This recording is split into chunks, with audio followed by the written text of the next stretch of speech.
सबसे पहले श्रमण संघ के चतुर्थ पटधर आचार्य सम्राट ध्यान योगी महामहिम श्री शिव मुनि जी महाराज साहब, जैन धर्मोपदेष्टा गुरुदेव श्री फूलचंद्र जी महाराज साहब, परम सेवा भावी परम पूज्य गुरुदेव श्री प्रेम सुख जी महाराज साहब, संघ रत्न उपाध्याय प्रवर पूज्य श्री रविंद्र मुनि जी महाराज साहब, इन चारों गुरु भगवंतों की पावन चरणों में शत शत वंदन करता हूँ।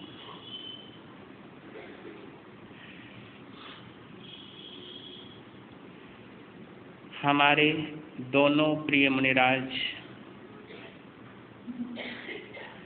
एवं उपस्थित धर्म प्रेमी बंधुओं, माताओं तथा बहनों, आप सभी का श्री गुप्त भिक्षु दरबार में हार्दिक स्वागत करता हूँ।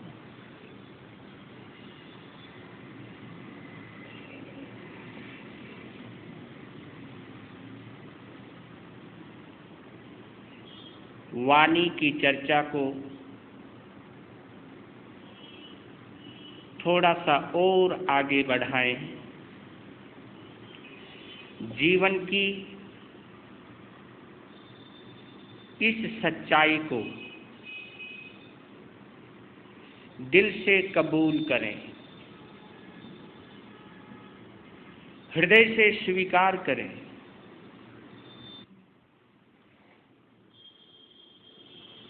ये सत्यता है,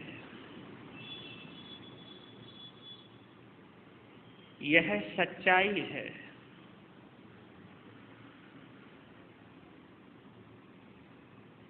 जो इस सच्चाई को स्वीकार करता है, एक्सेप्ट करता है,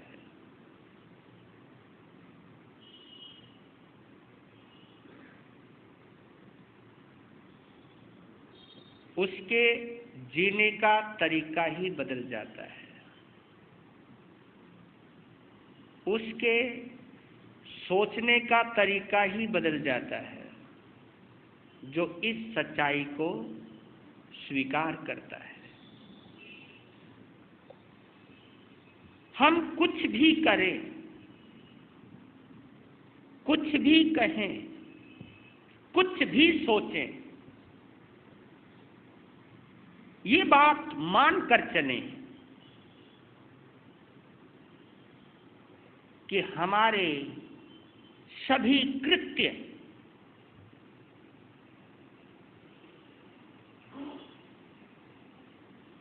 हमने, चाहे वो मन से सोचा है, हमने चाहे वो मुंह से बोला है, हमने चाहे वो शरीर से किया है, वो समस्त कार्य, वे समस्त कृत्य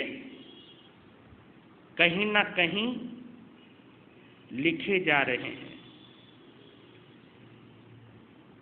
कहीं ना कहीं उनका लेखन हो रहा है।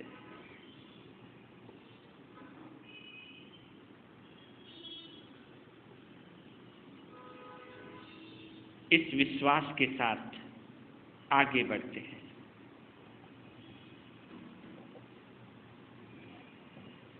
वाणी के 8 गुण।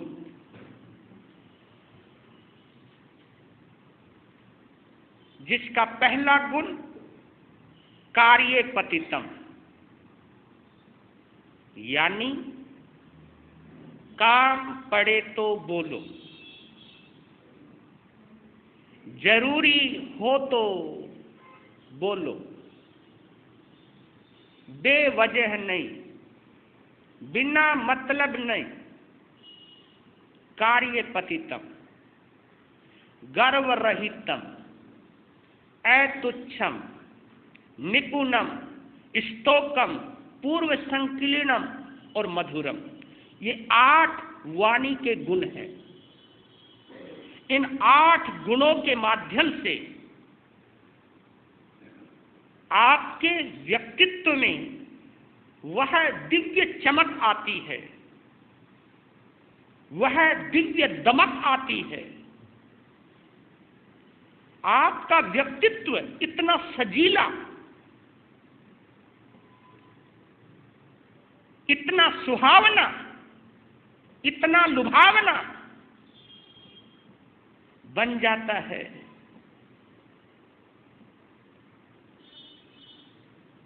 कि आपको स्वयं तो आनंदानुभूति होती ही है, लेकिन आपके व्यवहार में कोई भी आए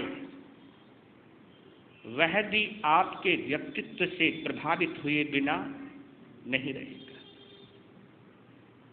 ये गुण आपको गुणी बना दे देंगे। ये सद्गुण, ये तो केवल वाणी के बतला रहा हूं, इस जबान के बतला रहा हूं। यह गुण आपको सजा देंगे। आपको कोई याद करे, आपको कोई महसूस करे, इस काबिल बना देंगे। आपकी छाप किसी के दिल पर अमिट पड़े, इस काबिल बना देंगे।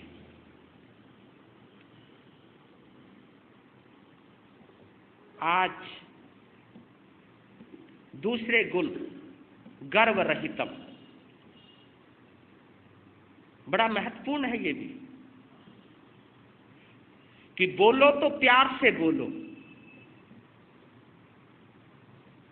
पहला गुण कौन सा है? दोहरा दो मेरे साथ। काम पड़े तो बोलो, और बोलो तो मीठा बोलो, बोलो तो प्यारा बोलो। और मीठा आप तभी बोल पाओगे जब आपके अंदर घमंड नहीं होगा। मीठा तो कपटी भी बोलते हैं, ऐसी बात नहीं है। मीठा तो स्वार्थी लोग भी बोलते हैं, मीठा तो मतलब परस्त लोग भी बोलते हैं, लेकिन उनकी मिठास ज्यादा देर तक रहती नहीं है। उनका असली चेहरा बाद में पता चल जाएगा। लेकिन जो निर्भिमानी है, निरहंकारी है, या जो विनयवान है, जो विनम्र है, जो दूसरे की फीलिंग को जानता है, दूसरे के हृदय को जानता है, जिसको दिल पढ़ना आता है,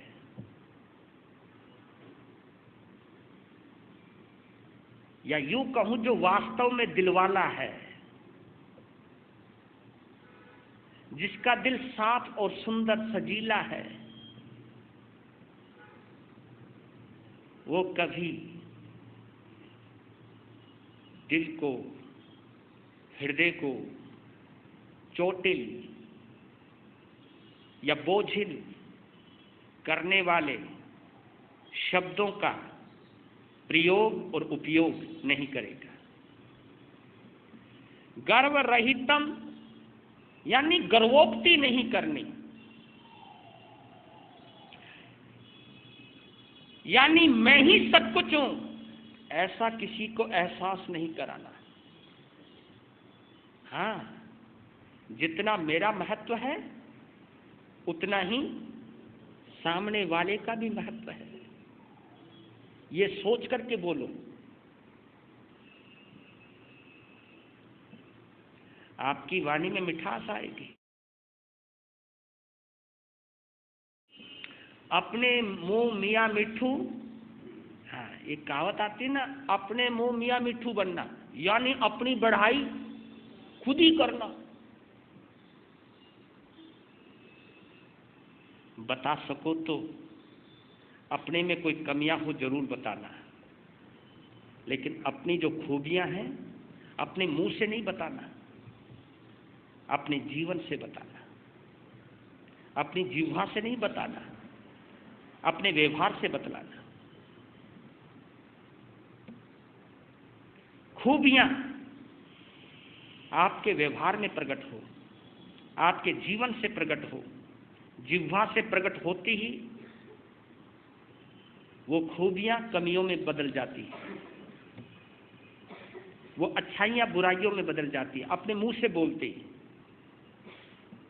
जीवन बोले आपका। एक बात आपने गौर की, मैं कभी कभी सोचता हूं इस संबंध में,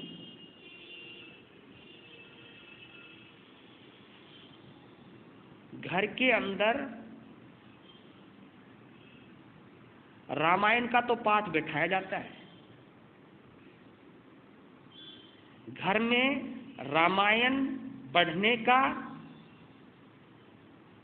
सिलसिला है,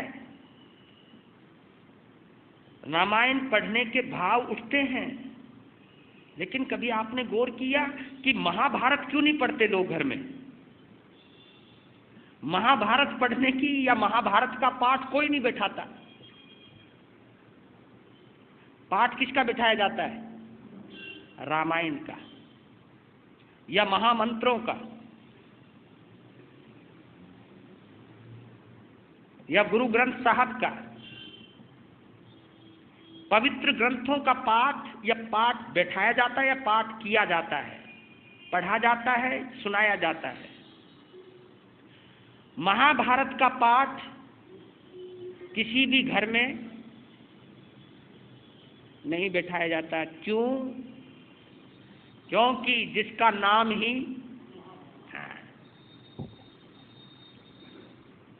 उसका नाम रामायण है। रामायण कहते हैं राम का घर, अयन कहते हैं घर को, रामायण राम का घर है वो। उसको पढ़ने से अगर कोई हृदय से पढ़े, दिल से पढ़े, रामचरितमानस बड़ा प्यारा शब्द है ये, नहीं तो उसका नाम राम कथा भी लिखा जा सकता था, उसका नाम रामलीला भी लिखा जा सकता था, लेकिन उसका नाम लिखा गोस्वामी तुलसीदास ने रामचरितमानस। ये 3 शब्द संजोए हैं उन्होंने, बड़े महत्वपूर्ण शब्द हैं ये।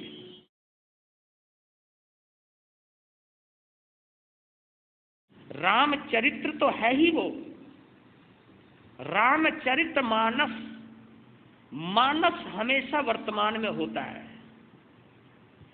मानस मन को भी कहते हैं, मानस भाव को भी कहते हैं।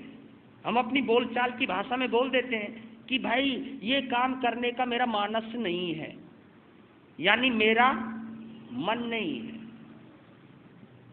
मानस मन, और मन यानी प्रेजेंट, मन यानी वर्तमान, यानी आप रामचरितमानस में अपने व्यक्तित्व को देख सकते हो।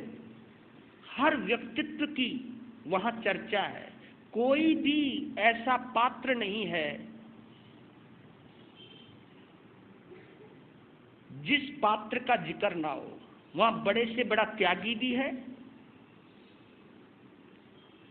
तो अभिमानी भी हो सकता है, पर लेकिन अधिकांशतः वहां पर एक दूसरे के ऊपर कुर्बानी करने को तैयार रहते हैं। वहां विनम्रता की, वहां पर त्याग की ज्यादा चर्चा है। और महाभारत में केवल लड़ाई है। और लड़ाई क्यों है? क्योंकि वहां पर घमंड है, वहां पर दुर्योधन का अहम टकरा रहा है, वहां पर कहीं कृष्ण का अपमान हो रहा है, कहीं पर खून की नदियां बह रही हैं, कहीं पर किसी का सुहाग उजड़ रहा है, कहीं पर किसी की गोद शून्य हो रही है। वहां अहम की लड़ाई है, वहां लड़ाई की बातें ज्यादा है, वहां बंटवारे की बातें ज्यादा हैं, वहां पर त्याग का कोई जिक्र नहीं है। इसलिए महाभारत का पाठ कभी नहीं बैठाया जाता। पाठ बैठाया जाता है रामायण का, जहां पर एक भाई दूसरे भाई के लिए कुर्बानी देने को तैयार बैठा है। गर्वोक्ति। क्योंकि एक बात याद रखना, एक विचारक ने अपने भावों को काव्य में बांधकर बड़ी सुंदर प्रस्तुति दी है, वो आपके सामने प्रकट कर रहा हूं। कहते हैं, अगर प्यार के दीप जले तो कुटिया राजमहल हो जाए। गौर कीजिएगा, ध्यान दीजिएगा। अगर प्यार के दीप जले तो कुटिया राजमहल हो जाए, अपने लोग साथ में हो तो जंगल में मंगल हो जाए। अपने लोग साथ में हो तो जंगल में मंगल हो जाए। अगर सत्य हो और सादगी, अगर सत्य हो और सादगी, साथ साथ सद्भाव साथियों।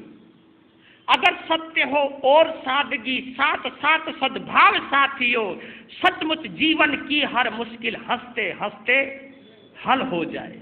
सचमुच जीवन की हर मुश्किल हंसते हंसते हल हो जाए।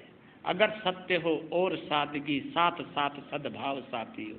अगर सच्चाई हो, सादगी हो, सद्भाव हो, प्रेम भाव हो, समभाव हो, विनय भाव हो, तो मैं मान ही नहीं सकता कि जीवन की कोई समस्या हमारे साथ रह जाए या घर की कोई समस्या सुलझे बिना ना रहे। ये हो ही नहीं सकता। आपने देखा होगा, घर की अधिकांश समस्याओं में कहीं ना कहीं किसी ना किसी का अहम टकराता रहता है। नहीं, मैं क्यों झुकूं? मैंने नहीं झुकना, झुकेगा सामने वाला। ये भाव जहां पर आए वहां समस्या सुलझेगी नहीं बल्कि उलझेगी और बढ़ेगी।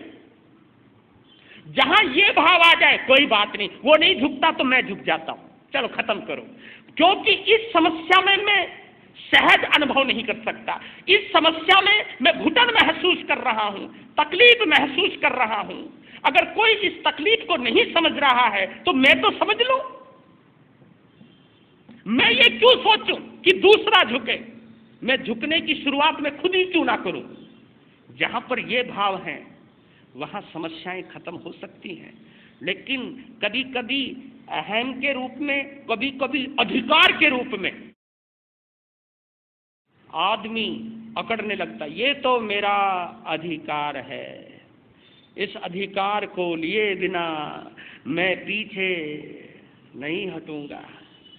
श्री कृष्ण ने बहुत प्रयास किया। देखिए,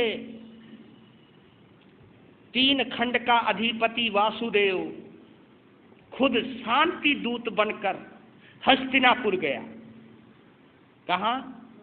हस्तिनापुर गया। खुद 3 खंडाधिपति वासुदेव खुद दूत बनकर गया हस्तिनापुर और कहा कि पांडव युद्ध नहीं चाहते, अगर तुम उनको इंद्रप्रस्थ नहीं देना चाहते मत दो, केवल 5 गावी दे हो। तो दुर्योधन को अपनी ताकत पर कितना घमंड था। उसने कहा 5 गांव, अरे सुई के नोक पर जितनी जगह आती है, मिट्टी आती है, कुछ भी आती है, उतनी जगह भी मैं बिना लड़े देने वाला नहीं हूं। इसको अहम कहते हैं। जहां अहम होगा वहां टकराहट होगी ही होगी। और ये भी बतला देता हूं, लड़े चाहे कोई भी, भिड़ो चाहे कोई भी, नुकसान तो दोनों का होना है। हारने वाला तो हारता ही है, इसमें कोई दो राय नहीं। लेकिन कभी ना कभी महसूस करने वाला ये भी महसूस करता है कि जीतने वाला भी हारता है, क्योंकि उसके बहुत कुछ लुट चुका होता है, बहुत कुछ खत्म हो चुका होता है। अगर सत्य हो और सादगी, साथ साथ सद्भाव साथियों, सचमुच जीवन की हर मुश्किल हंसते हंसते हल हो जाए। और सुनिए क्या कहा है, हंसी ना होती खुशी ना होती, हंसी ना होती खुशी ना होती, सब अश्कों के हार पिरोते। ये दर्द है उस दार्शनिक का, ये दर्द है उस लेखक का, ये दर्द है उस अनुभवी का कि हंसी ना होती खुशी ना होती, सब अश्कों के हार पिरोते। सचमुच सारी उम्र गुजरती, गम का बोझा ढोते ढोते। सचमुच सारी उम्र गुजरती, गम का बोझा ढोते ढोते। मानो या मत मानो, लेकिन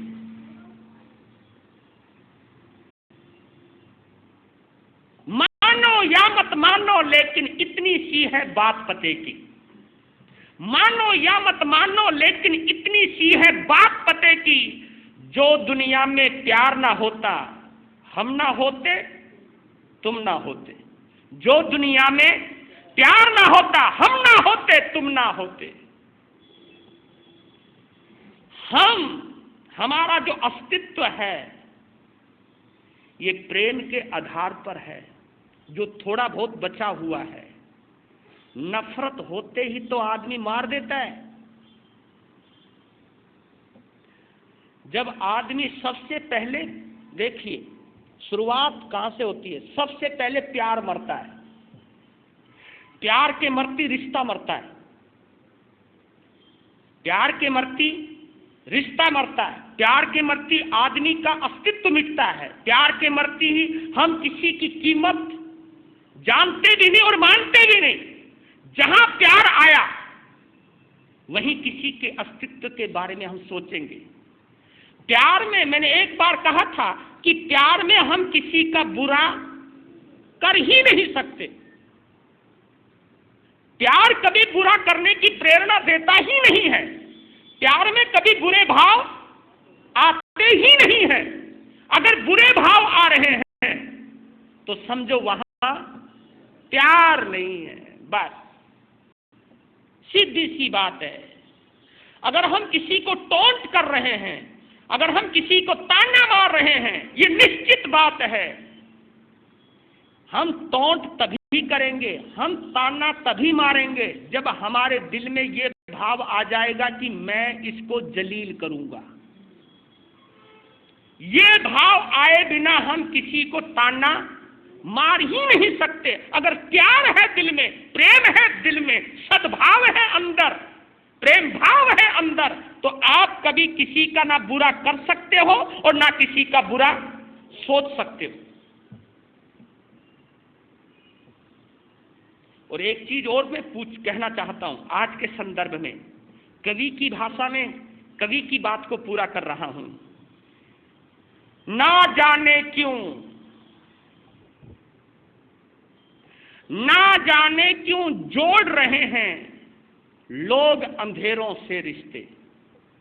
ना जाने क्यों जोड़ रहे हैं लोग अंधेरों से रिश्ते। हैरानी है लोग आजकल डरने लगे उजालों से। हैरानी है, लोग आजकल डरने लगे उजालों से, जिसके मन में दया नहीं है, जिसके मन में दया नहीं है, प्यार नहीं, संतोष नहीं, जिसके दिल में दया नहीं है, प्यार नहीं, संतोष नहीं, उनको हम उपमा देते हैं युग युग के कंगालों से। हम उनको उपमा देते हैं युग युग के कंगालों से। सबसे ज्यादा दरिद्र व्यक्ति है वो, सबसे ज्यादा गरीब आदमी है वो। गरीब वो नहीं जो झोपड़ी में रहता है, गरीब वो है जिसके दिल में बुराई रहती है। गरीब वो नहीं जो रूखी रोटी खाता है, गरीब वो है जो दूसरे को खाते हुए देखकर चिढ़ता है, जलता है। उस जैसा गरीब नहीं इस धरती के ऊपर। याद रखना, ना जाने क्यों जोड़ रहे हैं लोग अंधेरों से रिश्ते। ये हैरानी की बात है, आज तो आम बोलचाल की भाषा बन गई है। पता नहीं क्यों ऐसी क्यों मनस्थिति हो गई है, पता नहीं क्यों ऐसे भाव बन गए हैं लोगों के। लोगों के दिल में एक भाव बैठ गया है, अगर हम ईमानदार रहेंगे तो हम कभी कामयाब। ये देखो कमाल की बात है, दिल दिमाग में एक फितूर बैठ गया। मैंने एक बार कही थी आपको, पता नहीं समझ में आई या नहीं। बेईमानी से कोठियां बनाई जा सकती हैं, कोई दो राय नहीं। बेईमानी से ऐश्वर्य बढ़ाया जा सकता है, कोई राय नहीं। लेकिन बेईमानी से आदमी अंदर का सुकून नहीं ले सकता है। ये फैक्ट है, ये सत्य है। ये तो आदमी ने होड़ लग गई है कि मैं इससे ऊंचा नजर आऊं। लेकिन मैं ये कहना चाहता हूं, ठीक है आज की रिक्वायरमेंट होती है, मैं मना नहीं कर रहा हूं। आज प्रतिस्पर्धा है, आज एक दूसरे को पछाड़ने की प्रतियोगिता हो रही है। आज केवल रोड के ऊपर ही ओवरटेकिंग नहीं हो रही है, आज शायद लाइफ में भी ओवरटेक हो रहा है। लेकिन ये तो तुम भी जानते हो कि ओवरटेक करते वक्त अगर थोड़ी सी भी मिस्टेक हो गई तो जिंदगी नर्क हो सकती है, जिंदगी बर्बाद हो सकती है। जो तुम चाहते हो, जो तुम रुतबा चाहते हो, शायद उससे भी हाथ धो बैठो, शायद जो थोड़ा बहुत अस्तित्व बचा है वो भी हाथ से निकल जाए। ना जाने क्यों जोड़ रहे हैं लोग अंधेरों से रिश्ते। हैरानी है, लोग आजकल डरने लगे उजालों से। जो हमें सुकून दे, जो हमें शांति दे, जो हमें प्रेम भाव में रहना सिखाए। क्योंकि आज आदमी इतना स्वार्थी हो चुका है कि उसे अपने अलावा कोई नजर नहीं आता है। लेकिन हमारी भारतीय परंपरा, भारतीय संस्कृति दूसरे को जीवन देकर के जीना चाहती है। यह हमारी भारतीय संस्कृति की गरिमा रही है, महिमा रही है। ना जाने क्यों जोड़ रहे हैं लोग अंधेरों से रिश्ते। एक चीज और बतला रहा हूं इसी के साथ साथ, लोग आज शराब पी रहे हैं, यही तो रिश्ता है अंधेरे से जोड़ने वाला। मैं कभी कभी पियक्कड़ों को कहता हूं जो पीने के शौकीन हैं, जिनको लत लग चुकी है, मैं कहता हूं उनको कि तुम अगर तुम्हारे साथ कोई बेवफाई करे, कोई तुम्हें दगा दे जाए, कोई तुम्हें धोखा दे जाए, तो वो बंदा तुम्हें खटकने लगता है। उस बंदे का नाम सुनती एक अंदर से चिढ़ सी मचती है, मगर ना, उस बंदे ने विश्वासघात किया है, उस बंदे ने दगा दिया है, मुझे बेवफाई की है। तो मैं ये कह रहा हूं, जितनी भी बुराइयां हैं, जितनी भी बुराइयां हैं संसार की, जिनको तुम शौक से करते हो, जिनको तुम दिल लगा करके करते हो, वो बुराइयां एक दिन तुम्हें दगा देंगी ही, साबित कर दिया है। ये देख लेना, जिनको लत पड़ी है गंदी आदतों की वो बर्बाद हुए हैं, उनकी इज्जत भी गई है, उनकी दौलत भी गई है, उनका शरीर भी गया है, उनका नाम भी गया है। जिन चीजों ने आपकी शोहरत छीन ली, जिन चीजों ने आपकी इज्जत छीन ली, जिन चीजों ने आपकी दौलत छीन ली, उनके पीछे क्यों पागल हो रहे हो? याद रखना आप। मुझे वो एक अंग्रेज दार्शनिक की वो 2 पंक्तियां बड़ी याद आती हैं, इसी के साथ जोड़ रहा हूं, वाणी के संदर्भ में बोलते हुए कि we have enough religion to hate one another but not enough religion to love one another. कि हम अगर अपनी जिंदगी का मुआवना करें, जिंदगी को गहराई से देखें, परखें, जो अपने आप को बड़े बड़े धार्मिक होने का दावा करते हैं, जो लोग अपने आप को बड़ा आध्यात्मिक कहते हैं, मैं उन्हीं की बात कह रहा हूं कि उन्होंने कभी अपनी जिंदगी का मुआवना किया, अपनी जिंदगी का निरीक्षण किया, जिंदगी को गौर से देखा, तो आप क्या पाओगे कि we have enough religion to hate one another but not enough religion to love one another. बड़े से बड़े धार्मिक लोग जो अपने आप को बड़ा पूजा पाठी कहते हैं, पुजारी कहते हैं, बड़े बड़े भगवान के भक्त कहते हैं, उन्होंने अपनी जिंदगी में शायद जहर ही घोला होगा, शायद एक दूसरे को लड़ाया ही होगा, एक दूसरे को भिड़ाया ही होगा, एक दूसरे की कमियां ही निकाली होंगी, एक दूसरे की कमियां ही बताई होंगी, एक दूसरे के बीच में नफरत ही डाली होगी, कह कह के, बोल बोल के, बता बता कर नफरत ही घोली होगी। क्योंकि जब दिल में प्यार नहीं है, दिल में ये भाव आ गया कि मेरा धर्म ऊंचा है, बल्कि मैं तो कहता हूं धर्म तो एक ही होता है। जैसे कहते हैं ना कि भगवान तो एक ही है, मालिक सबका, एक कहावत है ये, मालिक सबका एक ही है, भगवान एक ही है।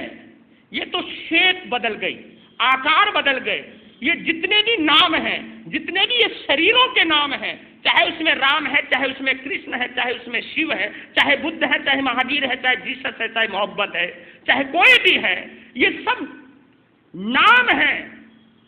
मैं इस बात पर कह रहा हूं आप लोगों के लिए कि जैसे दिया, दीपक, दीपक चाहे मिट्टी का हो, दीपक चाहे सोने का हो, दीपक चाहे पीतल का हो, कांसी का हो, चाहे हीरे से जड़ा हुआ क्यों ना हो, दीपक अलग अलग है, पर लेकिन उसमें जो ज्योत जल रही है वो ज्योत अलग, वो एक ही है। ज्योत सोने की नहीं होती, ज्योत ना चांदी की होती, ना सोने की होती है, ना मिट्टी की होती है। ज्योत तो ज्योत है, वो एक प्रकाश है, वो एक दिव्य प्रकाश है। वो जब हमारे दिल में ये भाव आ जाएगा कि हम सब एक हैं, हमारी आत्माओं, हमारे शरीर में एक ही आत्मा है, शरीर अलग अलग हो सकते हैं लेकिन जो फीलिंग है वो एक जैसी है। यही भाव लाइए आप कि गर्भोक्ति में आकर के अपने परिवार को, अपने समाज को, अपनी शांति को कभी हम नष्ट ना करें, ये याद रखें। तीसरा भेद है अतुच्छम। बड़ा प्यारा शब्द है ये अतुच्छम। तुच्छ कहते हैं, आप समझ रहे होंगे ना, तुच्छ समझ गए। एक होता उच्च और एक होता है तुच्छ। या इसको यूं कहूं, एक होता है ऊंचा और एक होता है नीचा। नीचे को हम क्या कहते हैं? तुच्छ। भाई मैं तो बड़ा तुच्छ व्यक्ति हूं, ऐसा बोल देते हैं। लेकिन एक बात याद रखना कि वाणी का एक गुण बतलाया, अतुच्छम, यानी वाणी अतुच्छ होनी चाहिए, यानी तुच्छ नहीं होनी चाहिए, नीचे दर्जे की नहीं होनी चाहिए, घटिया लैंग्वेज नहीं होनी चाहिए, आपकी शब्दावली में घटियापन नहीं होना चाहिए, आपके बोलने में घटियापन नहीं होना चाहिए, उसमें एक उच्चता होनी चाहिए, एक श्रेष्ठता होनी चाहिए। कभी कभी कहता हूं आपको पहनना भी अच्छा है। लोगों का आज का पहनावा बड़ा अच्छा हो गया, स्टैंडर्ड का पहनावा भी अच्छा है, रहन सहन भी अच्छा है, मकान भी अच्छे हैं, भवन भी अच्छा है, गाड़ियां भी अच्छी हैं, फर्नीचर भी अच्छे हैं, सब चीजों में आपने स्टैंडर्ड रखा है, खाने में, पीने में, पहनने में, रहने में और चीजों को बरतने में, हर चीज में आपने क्वालिटी रखी है। लेकिन बोलने में क्यों नहीं? बोलने में भी रखें। और याद रखें, आपकी क्वालिटी वाणी की कब गिरती है? भगवान महावीर स्वामी ने वाणी के 8 विकार बतलाए हैं। 8 विकार, मैं विकार कहूं या बिगाड़ने वाली चीज कहूं।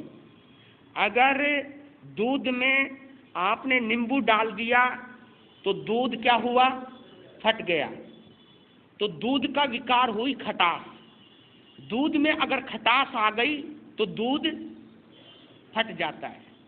तो ये जो खटास है, ये जो विकार है, अगर आप में कोई इन्फेक्शन हो गया है, बॉडी में कोई इन्फेक्शन हो गया है, तो आप सहज अनुभव नहीं करेंगे। कुछ भी, किसी भी प्रकार का इन्फेक्शन हो गया है, अगर शरीर में कोई इन्फेक्शन मौजूद है, आपको ना खाना अच्छा लगेगा, ना पीना अच्छा लगेगा, ना बोलना अच्छा लगेगा, क्योंकि अंदर क्या है? इन्फेक्शन है। शरीर में कोई रोग आ गया है, कोई व्याधि आ गई है, कोई बीमारी आ गई है, तो आप तकलीफ में पहुंच जाओगे। इसी प्रकार वाणी के भी विकार बतलाए भगवान महावीर ने, अपने शास्त्र में बतलाए हैं। वाणी के 8 विकार हैं। जो 8 विकार हैं, क्रोध, मान, माया, लोभ, हास्य, भय, विकथा और मोह, ये 8 विकार हैं वाणी के। यानी जब वाणी में ये 8 चीज मिल जाती है, बोलने में जब ये 8 चीज मिल जाती है, या यूं कहूं जब अंदर ये 8 विकार हों, अंदर इस स्थिति में हों, जब आप क्रोध में हों तो आपकी वाणी में मिठास है, क्योंकि उसमें गड़बड़ कर देंगी ये। तो क्रोध, मान, माया, लोभ, ये तो 4 कसाय हो गए। हास्य, भय, मोह और विकथा, ये 4 ये चीज हैं।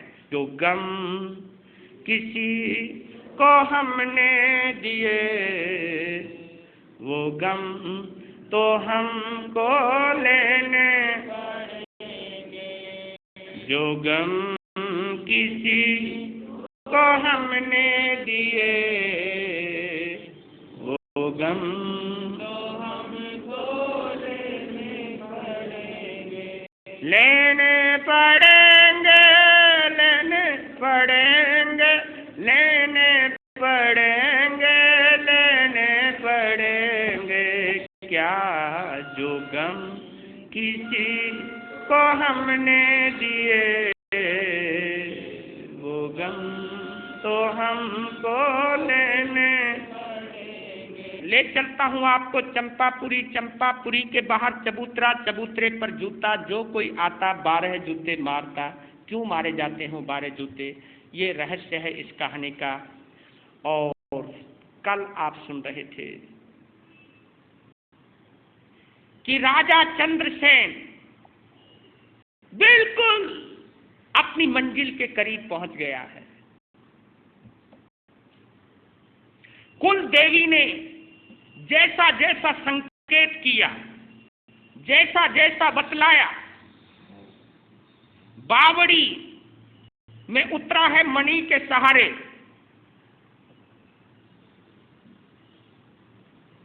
नाग कन्याएं जो चंद्रवती की सखियां हैं, दासियां हैं, सूचना दी कि हमारे इस नागलोक भवन में कोई मनुष्य आया है,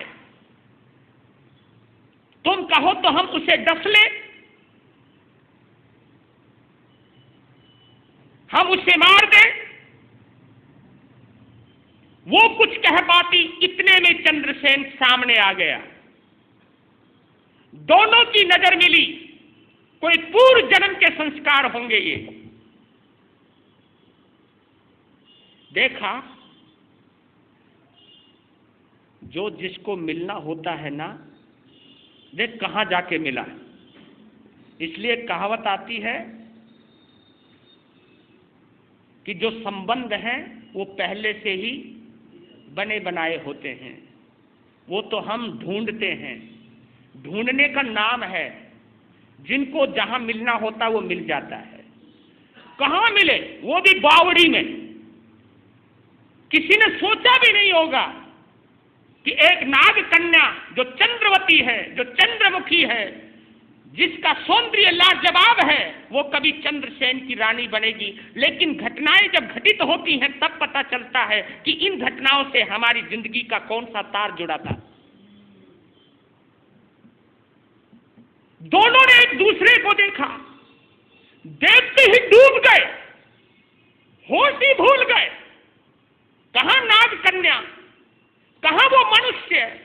लेकिन जब दिल के तार होते हैं तो दिल जुड़ ही जाता है। खो गए एक दूसरे में। फिर होश आया, थोड़ी देर में दोनों की होश आया। चंद्रसेन ने हंसते हुए कहा, तुम्हारा नाम चंद्रवती है? हाँ।